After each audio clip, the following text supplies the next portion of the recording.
Nabangga ang likuran ng minamaneho mong sasakyan at namatay ang nakabangga sa iyo.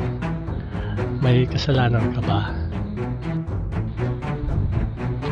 Ayon sa mga napagdesisyonan ng kaso ng korte, isa na rito ay ang kaso ng Raynera versus Iseta na may GR number 120027.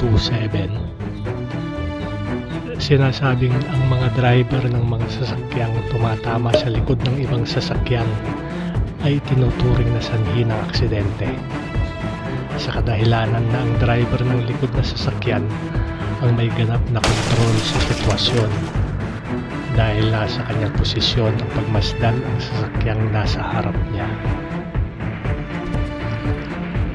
Ano bang nangyari sa kasong ito? Noong ika-23 ng Marso 1989, sa ganap na 2:00 ng madaling araw, binabaybay ni Reynaldo Raynera ang East Service Road sa Muntinlupa gamit ang kanyang motor. Isang Isuzu trailer truck na pagmamay-ari ni Freddy Iseta ang minamaneho ni Jimmy Orpilla ang nasa harapan at may mabagal na takbong 20 to 30 kilometro kada oras.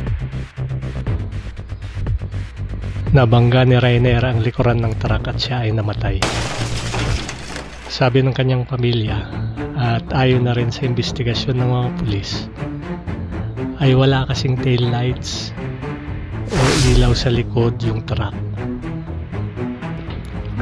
Pero sabi ng korte, hindi yung kapabayaan ng truck kundi ang kapabayaan ng driver ng motor ang pinakasanhi ng kanyang kamatayan.